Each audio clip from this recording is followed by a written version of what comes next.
बिस्मिल्लाहिर्रहमानिर्रहीम। औज़ु बिल्लाहि मिनश्शैतानिर्रजीम। बिस्मिल्लाहिर्रहमानिर्रहीम। अल्लाहुम्मा सल्लि अला मुहम्मद व आलि मुहम्मद। मोमिनीन कराम, एक और सवाल जो कसरत से पूछा जाता है वो ये है कि बीवी प्रेग्नेंट है।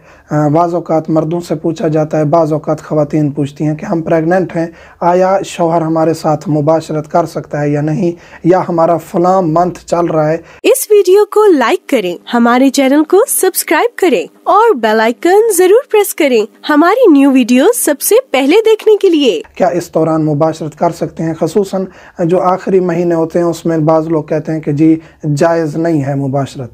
तो शरीयत में ऐसी कोई हद बंदी नहीं है। मुबाशरत चाहे पहला महीना हो, चाहे चौथा हो, चाहे पाँचवा हो, चाहे आठवां हो, या चाहे 9वां महीना हो, डिलीवरी करीब भी हो, मुबाशरत जायज़ है। कोई हर्ज नहीं है, मुबाशरत कर सकते हैं। एक चीज़ जो है ज़रूरी वो ये है कि इस्लाम ने तबीब को अहमियत दी है कि जो चीज़ डॉक्टर कह दे वो मानना ज़रूरी है।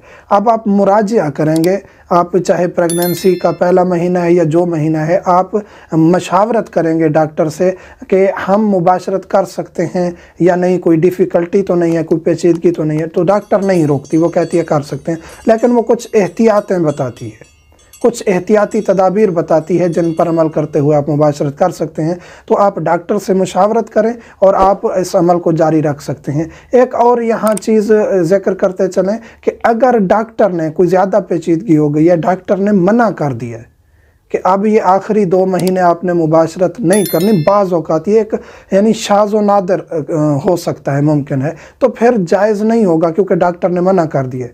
फिर ये कहना कि हाँ जी मौलाना साहब ने तो कह दिया था जायज़ है, और बीवी बेचारी मरती रहे, उसके लिए काफ़ी मसाइल हूँ, तो उस सूरत में क्योंकि डॉक्टर ने मना कर दिया है, तो फिर जब डॉक्टर मना कर दे तो वो अमल जायज़ नहीं होगा आपके लिए। तो आसान करके ये कह दूँ कि डॉक्टर से मुशावरत के बाद आप इस अमल को जारी रख सकते हैं, चाहे पहला महीना हो या आखिरी महीना। मोमिनीन से मुल्तमस हूँ, हमें दुआओं में याद रखा करें। वल्हम्दुलिल्लाहि रब्बिल आलमीन।